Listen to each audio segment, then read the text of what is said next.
Hablaremos hoy de las 7 ciudades de Cibola.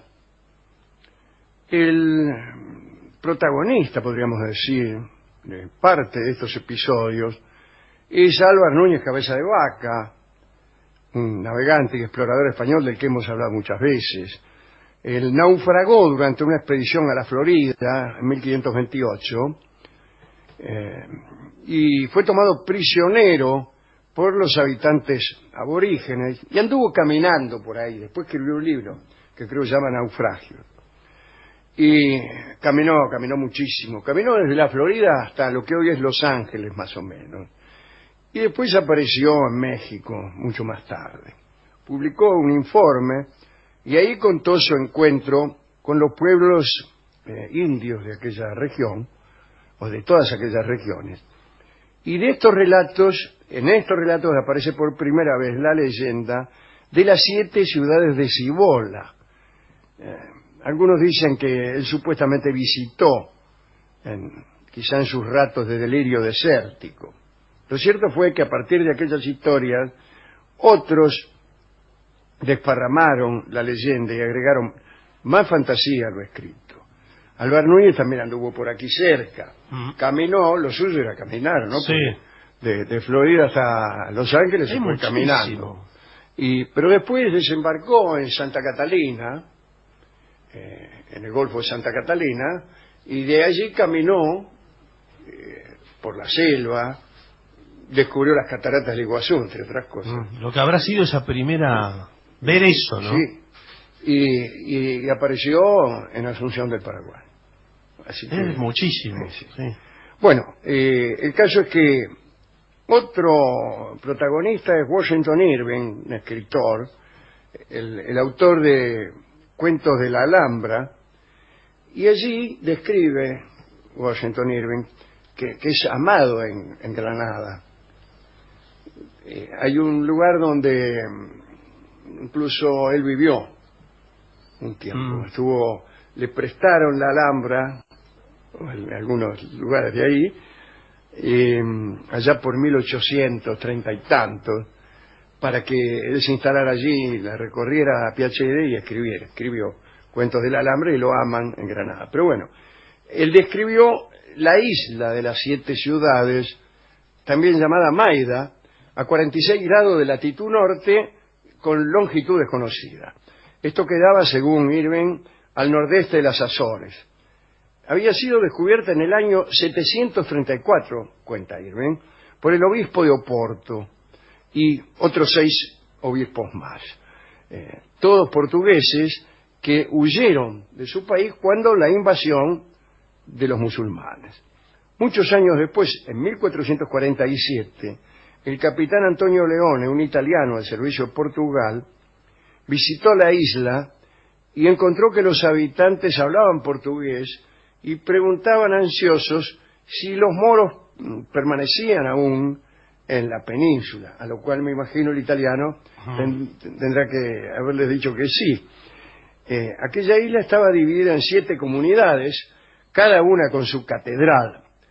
Vaughan Wilkins, tenemos otro escritor, escribió en Londres en 1950 La ciudad del fuego congelado, o Quibera, cuya principal capital se llamaba precisamente Cibola, la ciudad del fuego congelado, famosa por sus rubíes y sus volcanes llamados de la Santa Corona.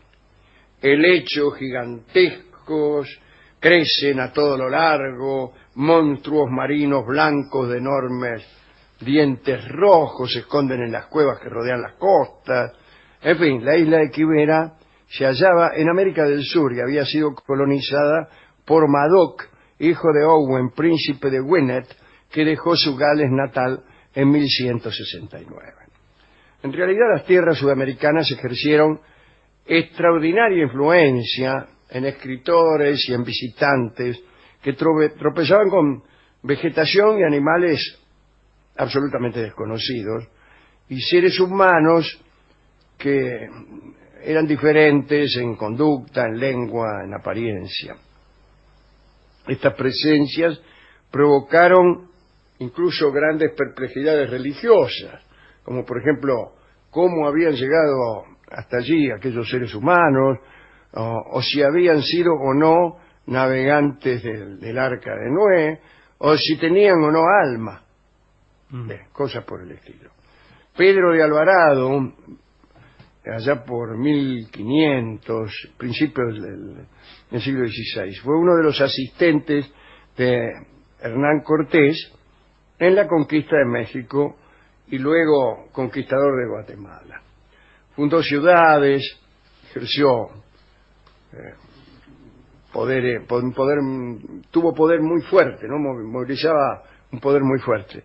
Y pasó gran parte de su vida buscando las fabulosas 7 ciudades de Cibola.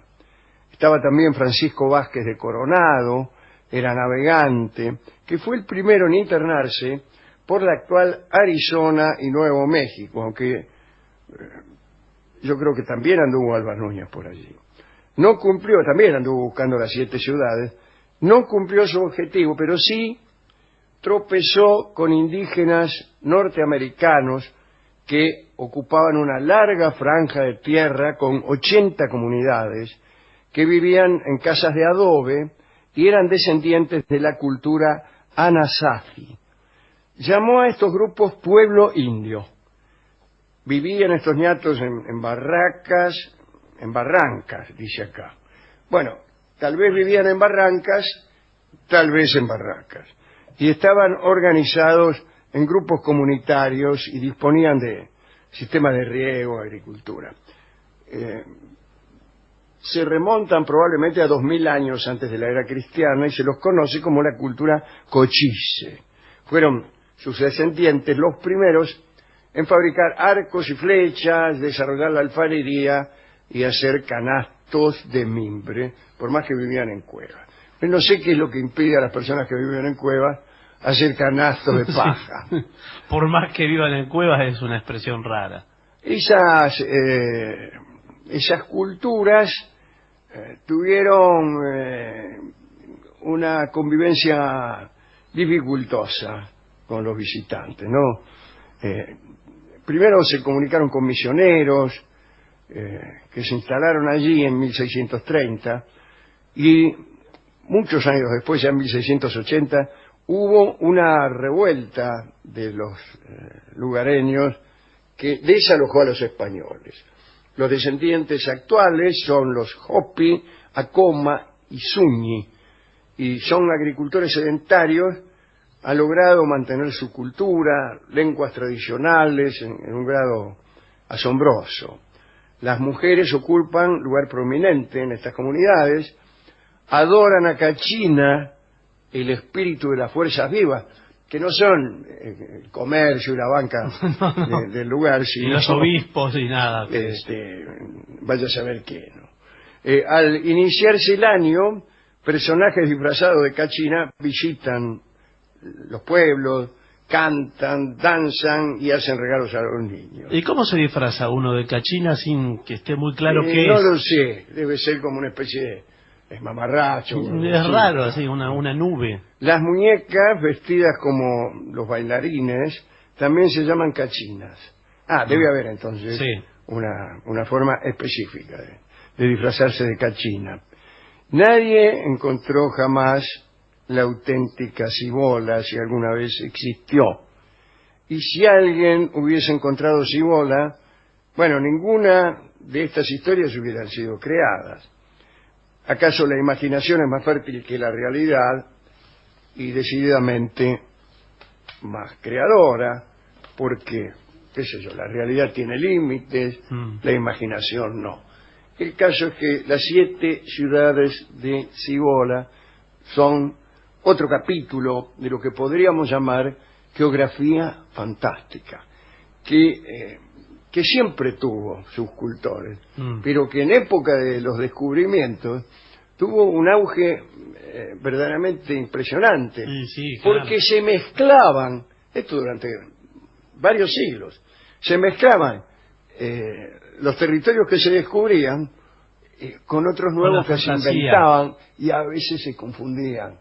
No se sabía distinguir una cosa de la otra. Y también sospecho que eso lo hace más atractivo, tiene un atractivo literario mayor, que haya algo de lo real y esta fantasía, porque si es todo fantástico y no hace pie en ninguna aparece realidad, de algún modo el fastidio. Claro, Aparece el fastidio, ¿no? sí, todo. Pero estaba fenómeno, era muy bueno para la literatura que cada tanto viniera un navegante a descubrir cosas que eran del mismo orden de fantasía que las que se inventaban. Sí. Bueno, dedicamos a todos estos navegantes y a todos estos escritores y creadores esta charla. ¿Con qué canción podemos ilustrarla? En homenaje a Álvaro Núñez Cabeza de Vaca, que tanto caminó, vamos a escuchar Por el Camino Adelante, una canción de Irusta Fugazó de Mare, que pertenece a ese repertorio, debe ser de Lucio de Mare la canción. En la voz de Julio Sosa. Y la canta Julio Sosa con guitarra, que es muy raro. Sí, y qué raro Julio Sosa, sí, ¿no? sí. En ese programa, muy poco suena. Es raro Julio Sosa en el programa, es raro Julio Sosa con guitarra, cantando una canción de Irusta Fugazó de Mare, ¿no? Sí. Por el Camino Adelante se llama esta hermosa canción, la versión también es muy buena.